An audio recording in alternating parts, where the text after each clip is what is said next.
ચાલો આજે આપણે એક એવી પદ્ધતિની વાત કરીએ જે કોઈ પણ નવો વિષય શીખવો હોય ને ત્યારે બહુ કામ લાગે. હા, ઘણીવાર એવું થાય કે કંઈક નવું સામે આવે એટલે હા, જેમ કે કોઈ નવી ટેકનોલોજી કે કોઈ બીજો અઘરો વિચાર. હમ, અને આપણને એમ થાય કે ભાઈ આમાં ક્યાંથી શરૂ કરું, શું છે આ બધું. બરાબર પેલું ગૂંચવાડા જેવું લાગે શરૂઆતમાં. એ જ તો આપણી પાસે આ જે સ્ત્રોત છે, શું, શા માટે, કેવી રીતે નવા વિષયની શરૂઆત, એ આનો એક સરસ સીધો સાદો રસ્તો બતાવે છે. હમ, એ કહે છે કે ભાઈ કોઈ પણ નવો વિષય હોય એને સમજવા માટે ખાલી 3 સવાલથી શરૂઆત કરો. એ શું છે, એ શા માટે છે અને કેવી રીતે કામ કરે છે. અને મતલબ આ અભિગમની ખાસ વાત એ છે કે તે તરત જ પેલી જટિલતા ઓછી કરી નાખે છે, નહીં? હા, બરાબર. આ 3 પ્રશ્નો પૂછવાથી છે ને એક જાતનું માળખું મળી જાય, માહિતી ગોઠવાવા માંડે અને આપણે ખાલી બેસીને સાંભળ્યા ના કરીએ પણ સક્રિય રીતે પૂછીએ. સાચી વાત.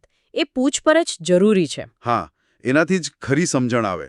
ઘણીવાર પેલું માહિતીનું પૂર આવે ને એમાં આપણે અટવાઈ જઈએ. સ્ત્રોત પણ આ જ કહે છે. હમ, પણ આ 3 પ્રશ્નો પૂછો એટલે તરત થોડી સ્પષ્ટતા આવે. જેમ કે ધારો કે કોઈને આર્ટિફિશિયલ ઇન્ટેલિજન્સ મતલબ AI વિશે જાણવું છે. હા, આજકાલ બહુ ચર્ચામાં છે. બરાબર. તો પહેલો સવાલ AI શું છે પૂછીએ. ઓકે. તો કદાચ જવાબ મળે કે ભાઈ આ એક કમ્પ્યુટર સિસ્ટમ છે જે માણસ જેવું વિચારી શકે કે કામ કરી શકે. પછી બીજો સવાલ AI શા માટે છે. એનો હેતુ શું? હા, એનો હેતુ શું? તો કદાચ ખબર પડે કે ભાઈ અઘરા પ્રોબ્લેમ સોલ્વ કરવા, ડેટા સમજવા, કામ ઝડપી બનાવવા માટે. અને છેલ્લે AI કેવી રીતે કામ કરે છે? આ થોડો ટેકનિકલ સવાલ થયો. હા, પણ એનાથી જ ખબર પડે કે આમાં મશીન લર્નિંગ છે, ન્યુરલ નેટવર્ક છે, આવી બધી વસ્તુઓ છે. જોયું? તરત એક આઉટલાઇન જેવું બની ગયું ને. બરાબર, એકદમ સાચી વાત. આ પદ્ધતિની તાકાત એની સરળતામાં જ છે. એ વિચારને એક દિશા આપે છે અને પેલો શરૂઆતનો ડર હોય ને, અરે બાપરે આ ક્યાંથી શરૂ કરું, એ નીકળી જાય. હા, એ ડર બહુ મોટો હોય છે. અને વૈજ્ઞાનિક રીતે કહીએ તો કદાચ આનાથી પેલો કોગ્નેટિવ લોડ એટલે કે મગજ પર જે માહિતીનો બોજ પડે એ થોડો હળવો થાય છે. અચ્છા. હા, કારણ કે જ્યારે આપણી પાસે સ્પષ્ટ સવાલો હોય તો મગજ બરાબર ફોકસ કરીને માહિતી શોધી શકે, ગોઠવી શકે. એટલે આ એક પાયો નાખે છે. પછી એના પર આગળ વધી શકાય. અને સ્ત્રોત પોતે પણ એ જ કહે છે કે આ કોઈ મોટી ફિલોસોફી નથી, પણ એક પ્રેક્ટિકલ ટૂલ છે. હા, એ તો સીધું વાચકને કહે છે કે ભાઈ તમે આ અજમાવી જુઓ, જાતે જુઓ કામ લાગે છે કે નહીં. હા, અનુભવથી જ ખબર પડે. પણ મને અહીં એક પ્રશ્ન થાય છે કે આ શરૂઆત માટે તો બહુ સરસ છે, પણ શું અમુક બહુ જ અઘરા વિષયો માટે આ 3 સવાલ પૂરતા છે? ક્યાંક એવું ન બને કે આ થોડું ઉપર છલ્લું રહી જાય? ના, એ મુદ્દો બરાબર છે. અને જુઓ, સાચું કહું તો આ પદ્ધતિ કોઈ છેલ્લો જવાબ નથી, પણ એ એક બહુ જ મજબૂત શરૂઆતનું બિંદુ છે. અચ્છા, સ્ટાર્ટિંગ પોઈન્ટ. હા, શું, શા માટે, કેવી રીતે એના જવાબ મળે ને એટલે આપોઆપ બીજા વધુ ઊંડા, વધુ ચોક્કસ સવાલો મનમાં આવે જ. જેમ કે પેલા AI વાળા ઉદાહરણમાં તે કેવી રીતે કામ કરે છે એનો જવાબ મળ્યા પછી કોઈ પૂછી શકે કે સારું, તો મશીન લર્નિંગના અલગ અલગ પ્રકાર કયા?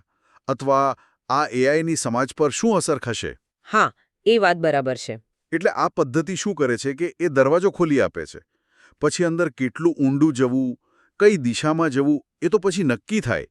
એ આખી શીખવાની પ્રક્રિયાને ઓછી બીક લાગે એવી બનાવે છે. એટલે ટૂંકમાં વાત એમ છે કે જ્યારે પણ કંઈક નવું, અજાણ્યું સામે આવે, પછી એ કોઈ વિષય હોય, ટેકનોલોજી હોય કે કોઈ વિચાર હોય, હા, ત્યારે આ શું, શા માટે, કેવી રીતે એ પૂછપરછ શરૂ કરવા માટે એક સરળ અને અસરકારક ફ્રેમવર્ક, એક માળખું આપે છે. બિલકુલ. એક દિશા મળી જાય. હા, પહેલું પગલું ભરવામાં મદદ મળે. ચોક્કસ. અને આ પાયાના સવાલોથી શરૂ કરીને કોઈપણ વ્યક્તિ વધુ વિશ્વાસ સાથે નવા ક્ષેત્રોમાં જઈ શકે. આખી જ્ઞાન મેળવવાની જે યાત્રા છે એ થોડી વધુ વ્યવસ્થિત બને, ઓછી અસ્તવ્યસ્ત. અને આજના જમાનામાં જ્યાં ચારે બાજુથી માહિતીનો મારો છે ત્યાં બહુ જરૂરી છે. બરાબર. આ બધી વાત પરથી છેલ્લે એક વિચાર આવે છે મનમાં. બોલો.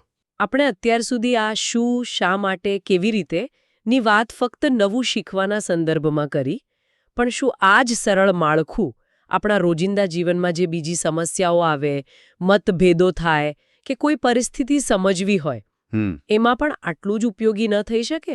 શું લાગે છે એના પર વિચારવા જેવું ખરું?